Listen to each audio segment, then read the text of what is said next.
You're listening to the Doctor Is In podcast. This is the show where you get the best tips, tricks, and nutritional hacks to help you and your family get healthier. You'll also hear what works and what doesn't work so you don't have to waste your time and money. All right, let's get started. Hello, I'm Dr. Martin Jr.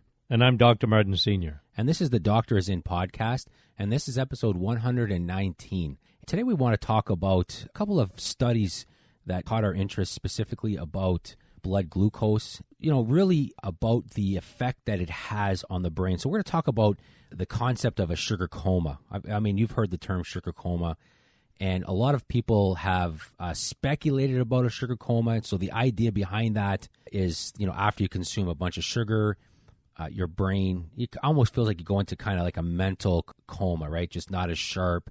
So this study looked at the effect that sugar has and whether or not there's really such a thing as a sugar coma. Really interesting because we'll talk about, after we go through the study, we'll talk about the effect that elevated blood sugar levels has on the brain. And then at the end of the podcast, we'll share a kind of an interesting study, which is really a fantastic tip that anybody can do that can really have a significant impact on their blood sugar. So we'll talk about that. It's a very interesting episode that really affects everybody because brain, we're working on a brain, kind of a Protect Your Brain course program for people. And I'll tell you, the more we do research on the effects that blood sugar has, and specifically insulin, it's amazing. Yeah, and you want to protect that brain, right?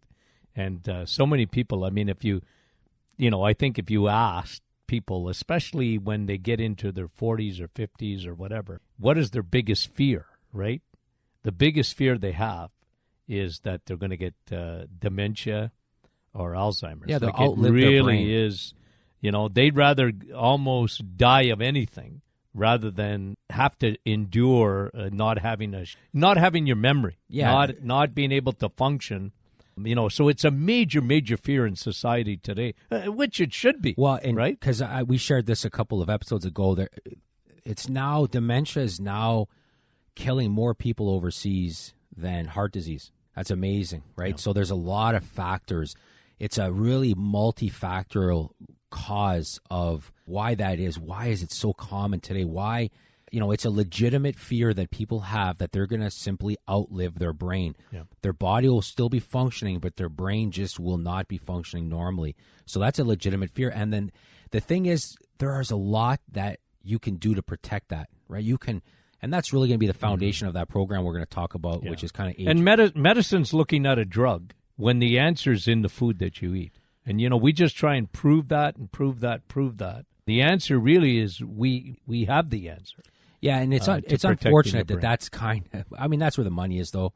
Yeah. I mean, the money is there's no money in research until that research turns up a drug that can treat a specific problem. Yeah. However, as you know, I'll tell you, when you take a drug for a very specific problem, it always seems to cause another. We're seeing that even, we talked about this, even the last episode, we talked about this, even over-the-counter pain medication, right? There's always a side effect in a sense. Yeah. You're going to pay for that. You're going to pay the piper, right? Yeah, very much so. So, all right, let's talk about this study that looked at the concept of sugar coma. And it was actually a very interesting study, and it was a well-done study.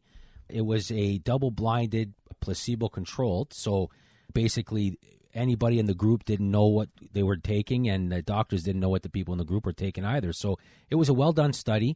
And what they did is they kind of divided they took 49 people. They divided them into 4 groups. So there was one group that was given glucose. There was another group that was given table sugar.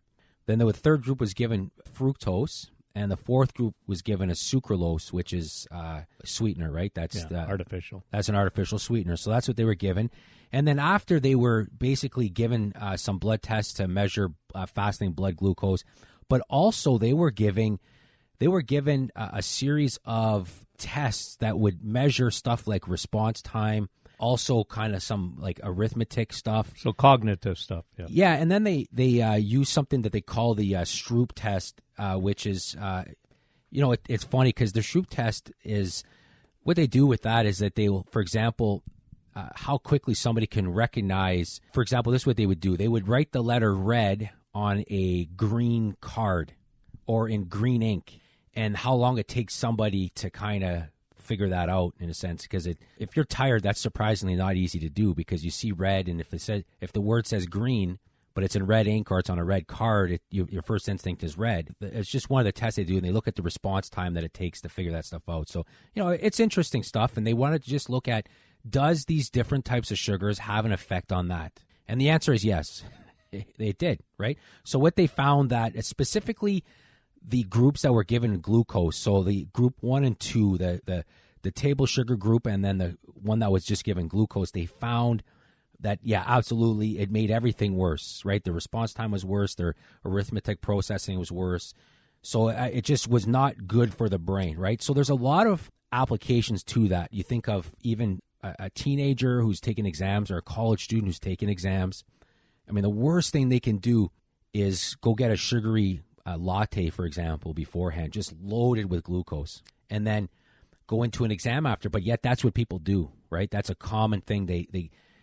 They're drinking a coffee beforehand, which is fine. It's just, and they're throwing like double, a ton of sugar in there. So it definitely will have an impact on the brain. So even from that standpoint, you can see the importance of knowing this, not consuming a glucose or, a table sugar before a testing.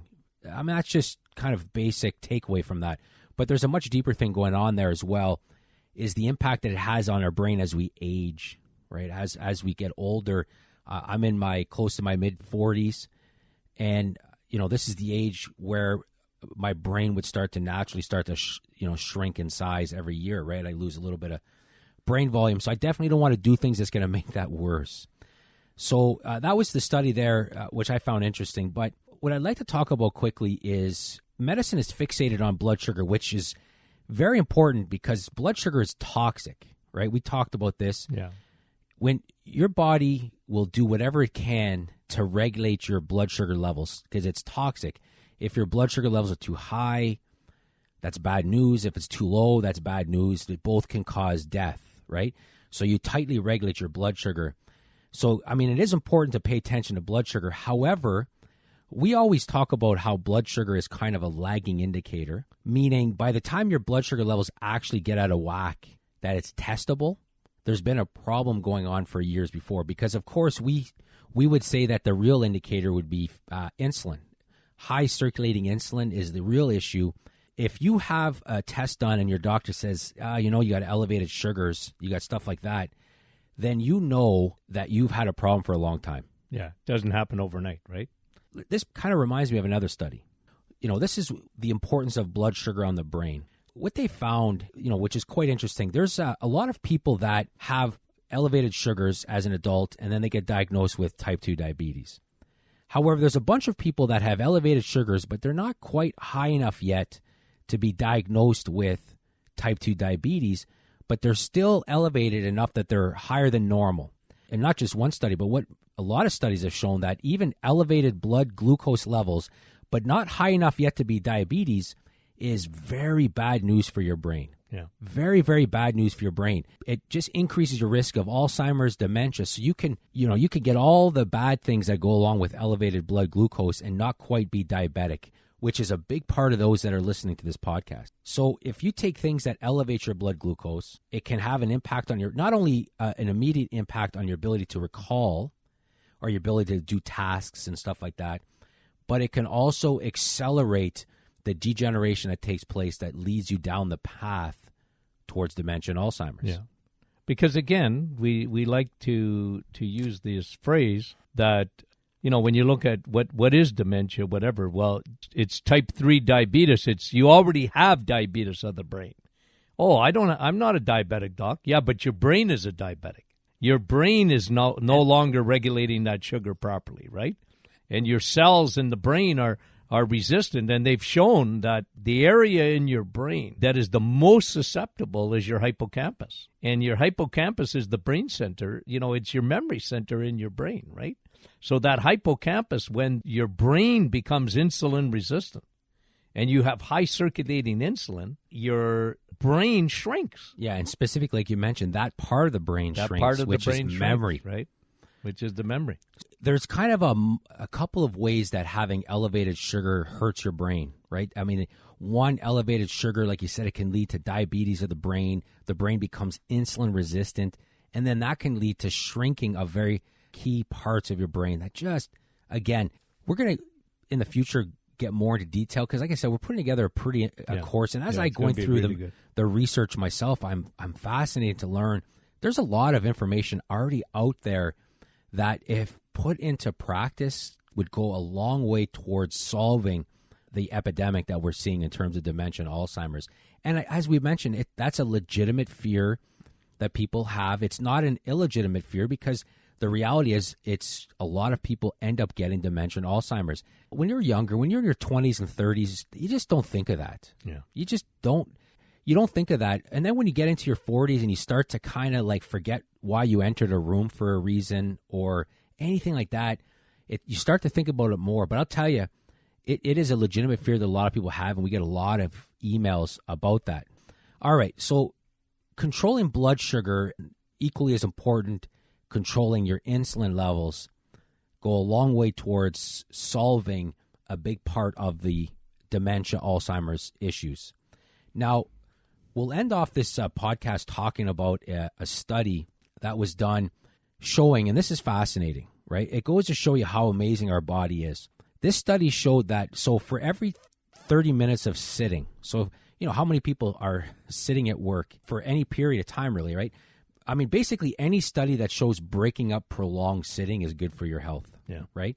Sitting for a long period of time is just not good for you in so many different ways. And that's an occupational hazard today, right? Compared much more to the Industrial Revolution where people were on their feet all day. And, you know, my job is sitting all day, right? So it's an occupational hazard for me. I sit and my job is to sit and teach my patients and, you know, give them the results of all their testing. And so that's occupational, but who isn't in that? Almost every profession, almost everything that is done today is done in that, you know, people that work on computers all day, and that's their job. I mean, yeah, and a lot of the factory jobs also have become so automated that people are sitting watching the automation, right? So, yeah, definitely. And that is leading to, it used to be at one time that arthritis was a wear and tear, you know, they call it wear and tear. Now we're seeing the opposite. Arthritis is a lack of wear and tear, right? The body's just not getting used enough. And the body runs on a principle. I used to tell this to patients all the time. If you don't use it, you lose it, right? Mm-hmm. I mean, that's just how the body works. If you're not using it, you're going to lose it quickly. So when somebody's sitting down all the time, I mean, not only do they run into a lot of issues like real short and tightening of the hamstrings, which leads to, this is maybe interesting for people that are listening, but one of the most common causes of neck pain and headaches in men and women, but mainly women, is short or tight hamstrings from sitting. It's incredible, right? It's just, for whatever reason, they seem to be susceptible to. So a lot of times people get headaches and stuff like that, and it's because that they sit all day, their hamstrings get tight. And if you think about it, it makes sense, right? That pulls down on the hips, and it, you know, everything tightens up, right? Throws like everything off. All right, so back to that tip. This is a very practical, easy thing that you can do. And this study showed that for every 30 minutes of sitting, so if you're sitting for 30 minutes, if you get up and walk for 90 seconds, so you get up and walk, like a nice little brisk walk for 90 seconds, that's a minute and a half. We're not talking, it's not a huge commitment. So for every 30 minutes of sitting, if you got up and walked around for 90 seconds, it could cut your blood glucose levels by half. I mean, that's amazing. That is so doable, which one of the better things you could do for your brain if you're sitting to protect it long term is to get up and walk around every 30 minutes for 90 seconds. Yeah. So if you're in an office, find a little loop that you can kind of get up and just tell them your doctor said so. And just tell them it's time to get up and walk. Every 30 minutes, get up and walk. Put a little timer on your desk. Beeps, get up, walk around. It's amazing. Not only does it cut your glucose levels in half, your insulin levels actually go down as well. So it's just a tremendous thing, like a hack, right, that you can do if you sit all day, is to get up and walk around. So it's just a great little tip that way. Now, of course, cutting down the carbs and the crappy carbs and the sugars and all that kind of stuff will alleviate this. But for the average person that is sitting down at work and they're worried about their brain as they age, then getting up and walking every 30 minutes for 90 seconds is something that we would definitely recommend. All right, well, we want to thank you for listening to this episode. If you have any questions, you can email us at info@martinclinic.com. You can also go to our website, martinclinic.com, and if you're not a newsletter subscriber, then I would, just sign up for our newsletters. We share a lot of these studies with people on a weekly basis. And then every Thursday morning, you do a Facebook Live. Yep. So it's a great time that people come on, get a lot of questions, right? Yeah, I sure do. Yeah, have a lot of fun. Yeah, a lot of people. It's amazing how many people watch that. So that you get to interact with a lot of people. So Thursday mornings, if you like our Facebook page, and you'll see every Thursday morning you're on there, Facebook Live. So it's pretty cool. So again, we want to thank you for listening, and have a great day.